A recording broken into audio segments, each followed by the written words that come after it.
We're doing a series called From the Wall to Our Heart.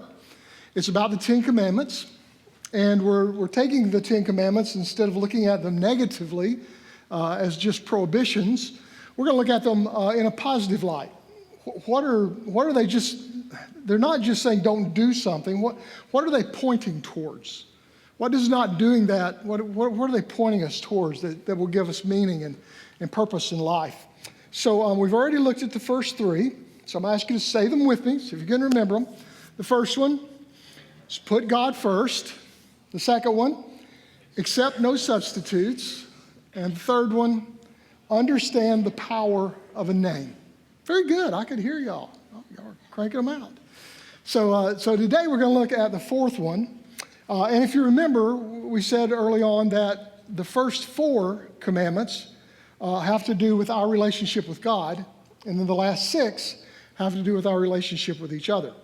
And so, when you see pictures traditionally like of, the two stone tablets, the first four, they're not 5 and 5. The first four are carved on one, and the last six are carved on the other. So we finished the first slate today, okay?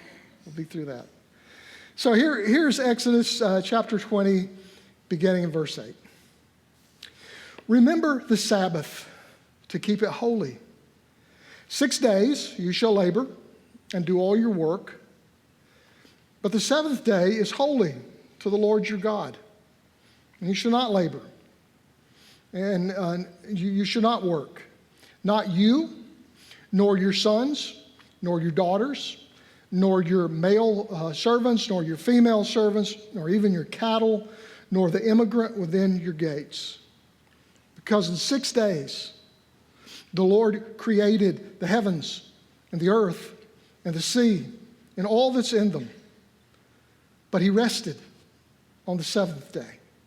And the Lord blessed the seventh day and made it holy.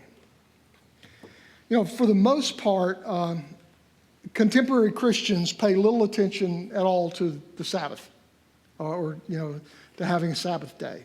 And that's interesting because in Judaism, this is one of the most important commandments there is.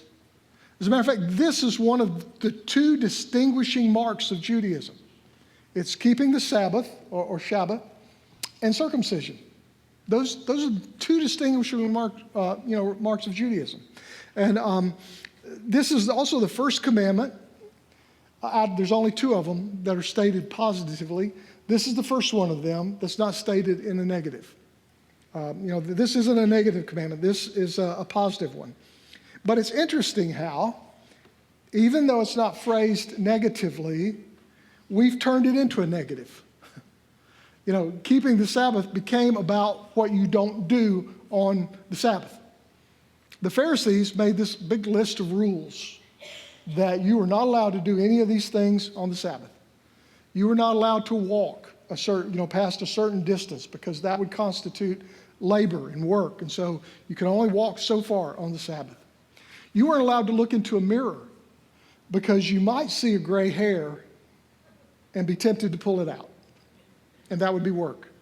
So you weren't allowed to do that on the Sabbath. So there's all these rules about what you can't do. And then later on, Christians did the same thing. We made all these rules about what you could do and couldn't do on Sundays, what people were allowed to do. I've heard people from the generation before mine talk about how on Sunday they were not allowed to go outside when they were kids and run around and play. They had quiet toys. They had to play quietly because it was Sunday and you weren't allowed to do things. Sunday meant everything was closed and nobody was supposed to do any work, and you were not allowed to have any fun. You can't do anything fun on Sunday. We always find a way, even when the commandment is not negative, to make it negative. And sometimes, I'm asked by folks, why do Christians celebrate Sunday instead of Saturday? Because, the Bible does say that the Sabbath is the seventh day of the week, which is Saturday. And our Jewish friends continue to celebrate on Saturday. And there are some Christian groups like Seventh-day Adventists who worship on Saturday because they take very literally, this understanding of the Sabbath. I think it's we don't have to be completely literal about it. The way it all started was, the first Christians were actually Jews. They were Jewish folks who worshiped the God of Israel. And then they believed that Jesus was the Messiah that was promised to them. And so they started following Jesus. So it's really important to understand that in the first century, people didn't convert to a new religion. If you were a Jew and you believed in Jesus, you were still a Jew. This was your Messiah that the scriptures have been talking about forever. So it was a big change. You believed in Jesus was the fulfillment. And so they still worshiped in the synagogue on Saturday. But then as things started to grow and as people started, there were also a lot of people in the synagogues who did not believe Jesus was the Messiah. And so then they started, kind of arguing about stuff, and they didn't want the people who believed in Jesus worshiping with them. And so even though I'm sure they still kept the Sabbath, they started worshiping on Sunday because Sunday was the day Jesus rose from the dead. So that became a day to celebrate his resurrection and to celebrate that he's alive and with us. And so that's how the thing kind of got switched to Sundays for those of us who are Christian. And, again, I don't think the day that we keep it, I don't think we have to be literal. I think keeping the intention of the day is what's important. Whether it's Saturday or Sunday. As a matter of fact, I know of a Christian church in Dubai. And in Dubai, the major religion there is Islam. And Islam's holy day is Friday. So this church worships on Friday because that's when everybody has off. And so they have church every Friday. It's not the particular day of the week as much as it is the intention of what we do. So what is the intent? How do we keep the Sabbath and make it holy? Or, this is how I would rephrase it. Rest and resist. Because this is what I think is at the heart of what it means to honor the Sabbath. It means to rest and to resist. So the Ten Commandments are listed in the Bible in two different places. They're listed in Exodus chapter 20, the one we're reading from. This is the one most people look at. But then they're also listed in Deuteronomy chapter 5, verses 6 through 21. And interestingly enough, there are two different reasons for why we celebrate the Sabbath. In Exodus, it says we celebrate the Sabbath because on the seventh day God rested. And so we're supposed to rest as well. In Deuteronomy, the reason given is that because God has set you free from slavery, so you celebrate your freedom on this day. And both of those, I think, are important to remember. That God rested on the seventh day, but God also set them free from slavery.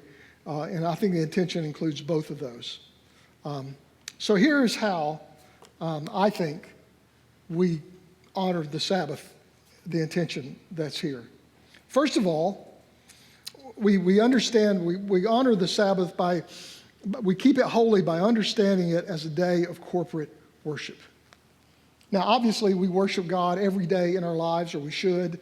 We talk about reading the Bible, praying, habits. As a matter of fact, I'm really excited about the Tuesdays together that are coming up because we're going to spend several weeks looking at different habits like meditation and prayer and celebration, all these different habits that Christians have used through the years to help them grow in their relationship with God.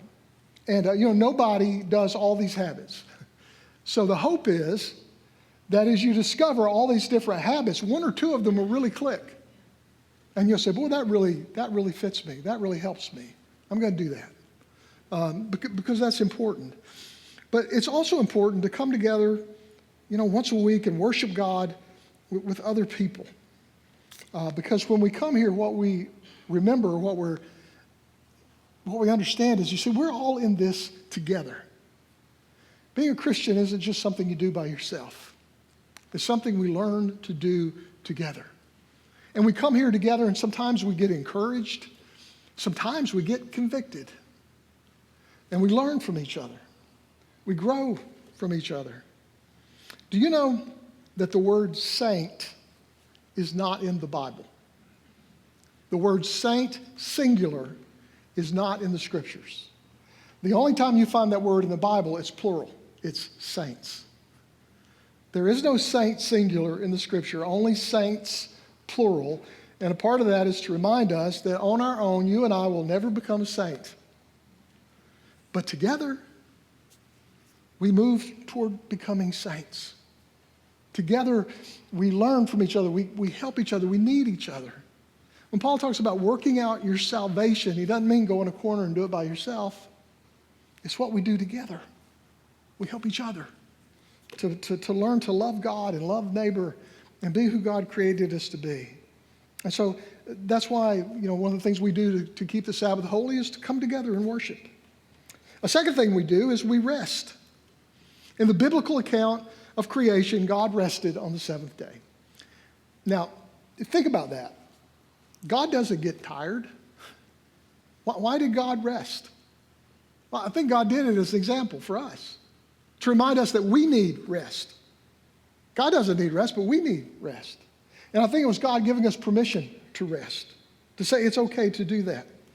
And we need time during the week to refresh ourselves. We need times during the month for refreshment. We need times during the year for vacation, for some way of refreshing, who we are and our spirits and the whole thing. Remember, the guy who works 24/7 to accumulate as much as he possibly can and may, have so much stuff is fondly remembered by his wife's second husband. It's just not healthy. And study after study has proven that people who work hard, take a break, go back to working hard, are more productive than people who work straight through and never stop. And not only are you more productive, but you're happier because you get a chance to rest, to refresh who you are. And that's important. And then the third thing about Sabbath, which I really kind of learned from Old Testament theologian Walter Brueggemann, is that Sabbath is resistance. Rest itself is an act of resistance. You remember the slaves in Egypt? They weren't allowed to rest. They worked every day. They did what they were told. Whenever the bosses said work, they worked. That may sound familiar for some of you. They didn't get a break. But now that they were free, every time they sat down, they remembered they weren't allowed to do that before. And now they could. They were a part of a system that demanded everything they had all the time for the good of the system, not them. And now they were free. Sabbath was a celebration. It was resistance to that kind of life. And throughout history, it's always been the case. I mean, obviously so in slavery, but it's the same practically in every unjust society. I mean, even in this country, there was a time when coal miners and other professions worked 7 days a week, long hours. There was a time when children worked 7 days a week, long hours. And thanks be to God and unions and some politicians with a conscience, we changed that. People get a holiday. There are child labor laws. Taking a day of rest is important. It's resistance to the powers that would like to use you for their profit without concern for your well-being. It's not only an act of rest, it's an act of resistance. It's resistance to many dangerous cultural myths. See, our culture tells us you got to work all the time. You got to get everything you can get. If you don't get it, somebody else will. It's all about how much you put into it. It's all about ignoring everything else and just be productive. And yet some people have understood that I can work hard and still make the time to be with my family and have relationships with them, make the time for God in my life. And actually, my life is much better. And I'm much happier than I was the other way.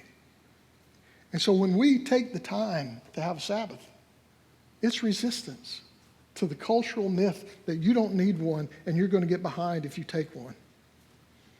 It's really an act of faith. It shows that we believe in God's way of doing things more than the way the culture tells us we have to do things. And there's a great example of this found in the scriptures. When the people of Israel were walking around through the desert, they didn't have anything to eat. And so every morning, God caused this stuff called manna. And by the way, they called it manna because in Hebrew, manna means what is it? It's just this white stuff that would show up on the ground every morning.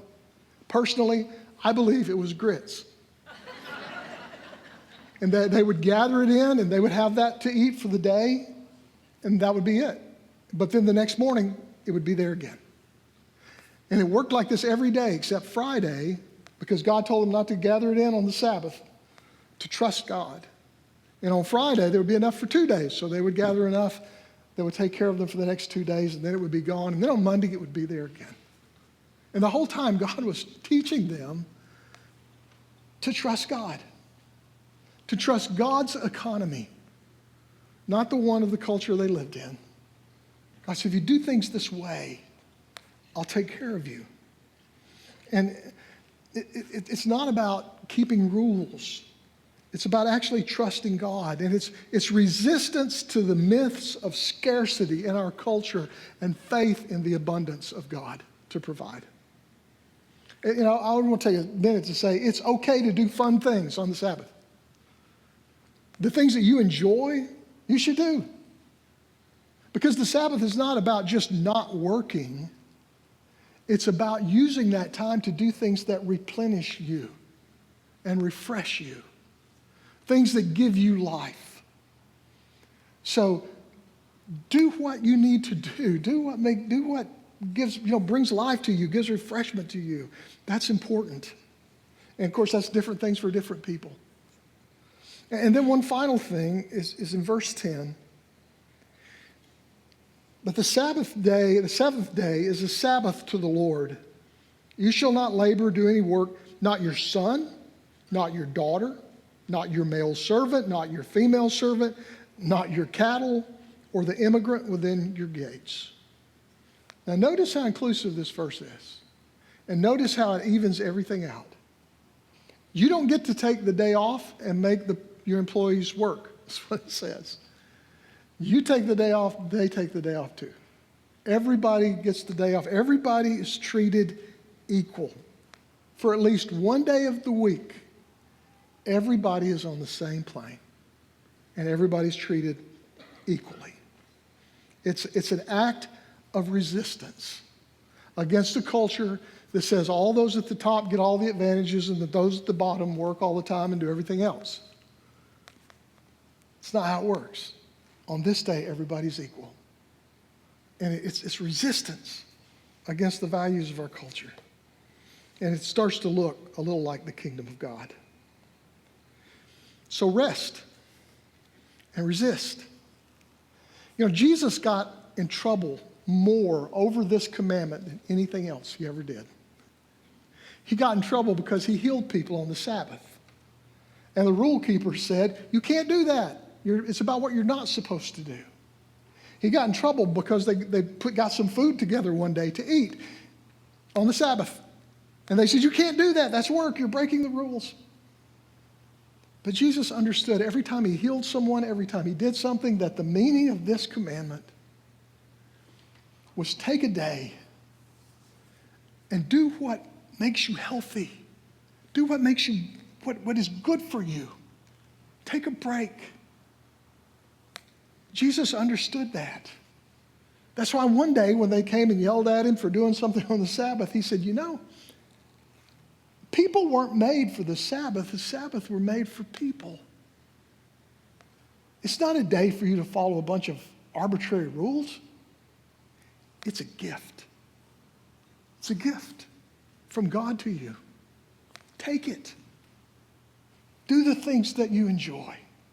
Refresh your life so you can keep going and do the things you need to do. That's how we keep the Sabbath. And if you do that, then not only are you resting, but you're resisting a cultural myth that says you're only as valuable as what you produce. And you better work hard producing all the time. And everything you get, you better hold in your tight fist so that nobody else can have it. And God says, work hard, but take time off, enjoy yourself. Live with an open hand. Give away stuff to people who need it. Then you'll really live. The Sabbath is resistance to all the garbage our culture tells us.